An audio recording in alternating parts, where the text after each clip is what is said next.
오늘 말씀은 창세기 31장 말씀을 봅니다. 그 작은 어항에 금붕어를 키우다가 그 금붕어가 안쓰러워가지고 좀 크고 넓은 수조를 사가지고 거기에 넣어보면은 이런 일이 있습니다. 금붕어가 그 넓고 큰 수조에 들어가면은 한동안 그 작은 공간에서 빙글빙글 도는 것을 볼 수가 있어요. 왜냐하면은 그 작았던 그 어항에서 머물렀던 그 습관이 몸에 배가지고 큰 수조, 넓은 수조가 있어도 전체를 돌아다니지 못하고 처음에는 자기가 갇혔던 그 작은 어항에 그 습관이 몸에 배어가지고 거기서만 왔다 갔다 하는 그런 모습을 볼 수가 있습니다. 예전 어항에 버릇이 몸에 밴 것 때문에 그런 거죠. 우리 사람도 마찬가지입니다. 하나님께서 더 넓은 은혜의 자리, 축복의 길로 인도하시기 원해서 떠나가라고 그리고 말씀하시고 그렇게 인도하시는데 옛 습관과 새로운 것에 대한 두려움 그리고 지금 가진 평안한 자리 때문에 금붕어처럼 제자리만 맴돌고 하나님 말씀에 순종하지 못하는 그런 모습들이 우리 사람에게도 있을 수 있다는 거예요. 지금 내 자리가 편안하다는 거죠. 그리고 하나님 말씀을 순종하려고 하니까 새로운 것에 대한 두려움이 있어요. 그래서 우리 사람도 금붕어처럼 그냥 그 자리에서 하나님의 말씀이 들려짐에도 불구하고 새로운 것을 하지 못하는 그런 모습들이 있을 수 있습니다. 떠나지 못하는 거죠. 편안한 자리에서. 오늘 말씀에 하나님께서는 야곱에게 내 조상들의 땅 족속에게로 돌아가라 라고 3절에 말씀하고 계시죠. 즉 아브라함, 이삭이 살던 땅 가나안 땅으로 돌아가라고 하십니다. 야곱이 삼촌 라반의 집에서 20년 동안 머물러 있었던 거죠. 20년 동안 그곳에서 살면서 장가도 가고 또 아내와 자녀들이 함께 있고 생활의 터전이 이제 되어진 곳입니다. 20년 동안 그곳에서 산 곳, 편안한 곳이죠.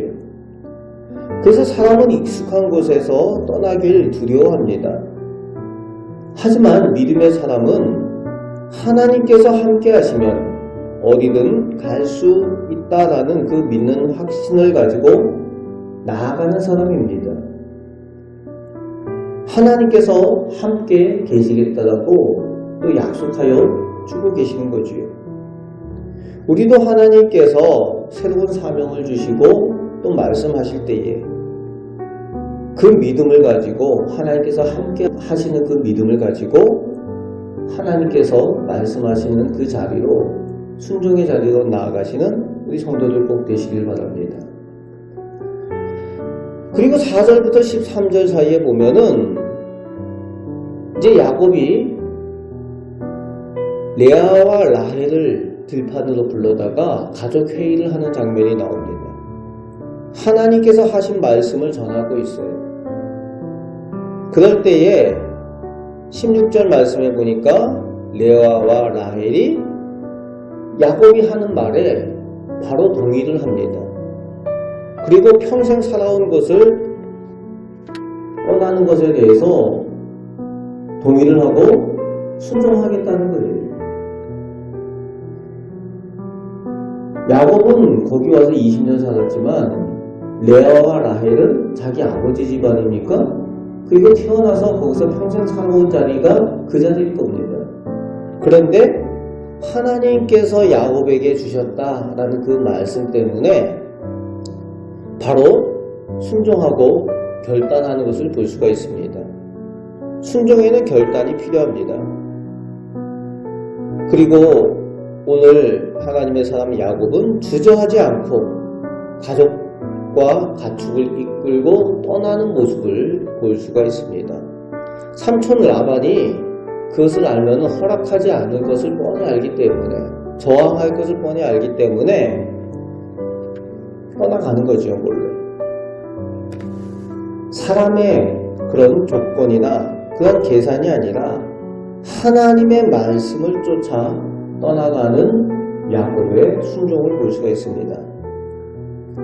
우리가 하나님의 말씀을 따르려고 할 때는 사람들의 저항이 있습니다. 사람들의 시선. 꼭 그렇게 해야 하나? 꼭 그렇게 살아야 하나? 꼭 그렇게 예수 믿는 티를 내야 하나? 꼭 하나님 믿는다고 그렇게 살아야 하나? 라는 사람들의 시선과 그런 말들, 심지어는 가족들 안에서도 그런 저항들이 있을 수 있다는 거죠. 꼭 하나님 믿는 티를 그렇게 내야 되니까.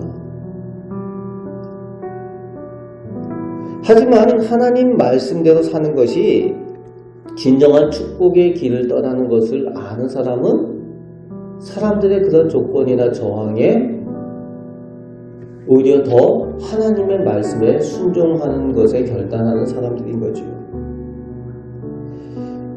우리 교회도 이제 기장이 있지만 비행기를 조종하는 사람들이 하는 얘기가 있어요. 비행기가 이륙을 할 때에 비행기가 가장 잘 뜨는 순간이 어느 순간인가 하면은 바람의 저항을 가장 세게 받는 그 순간이 비행기가 가장 잘 떠오르는 순간이라고 합니다. 그래서 공항에서 비행기를 타면은 빠른 속도로 막 달려가다가 그 저항이, 공기 저항이 세지면은 그것을 타고 이렇게 비행기가 딱 뜨는 거죠. 저항을 받을 때에, 큰 저항이 있을 때에 오히려 하나님의 축복의 길은 더 우리에게 풍성하게 열려져 있는 겁니다. 세상이 더욱 악하고 어두울 때에 하나님의 사람들의 빛은 더 빛나게 되어져 있는 거죠. 오늘 우리가 하나님의 사람들로, 믿음의 사람들로 악하고 어두운 세상을 살아갑니다. 하나님의 사람들로 살려고 할 때에, 말씀에 순종하며 살려고 할 때에 우리 곁에 많은 저항들이 있습니다. 순종의 길로, 축복의 길로 떠나가는 것을 막으려는 그런 사람들의 시선들이 있고 말들이 있습니다. 그런 저항들에 대해서 오히려 하나님의 말씀을 더욱 잘 순종하시고 이 악하고 어두운 세상 가운데에 하나님의 사람들로 믿음의 길로, 순종의 길로 잘 따라가시는, 그래서 하나님께 사랑받고 함께 하시는 그 은혜를 더욱 풍성히 누리시는 우리 성도들 다 되시기를 주님의 말씀으로 축복합니다. 아멘. 기도하겠습니다. 아버지 하나님, 저희가 악하고 어두운 세상을 살아갑니다. 하나님을 알지 못하고 하나님을 배역하는 그 사람들 사이에서 우리가 하나님의 사람들로 믿음을 지켜 살아가길 원합니다. 아버지 하나님, 저희가 하나님의 말씀을 잘 순종케 하여 주시되 사람들의 조건과 사람들의 저항 가운데에 오히려 더욱 빛나는 하나님의 사람들로 살게 하여 주옵소서. 하나님의 말씀이 주어질 때에 잘 순종하는 믿음의 복, 그래서 하나님께서 함께 계심을 체험하며 간증하며 감사하며 살아가는 저희 개인과 저희 가정과 저희 자손들, 그리고 저희 교회가 되게 하여 주옵소서. 오늘도 복 주시기를 원하시는 우리 주 예수 그리스도의 이름으로 기도합나이다. 아멘.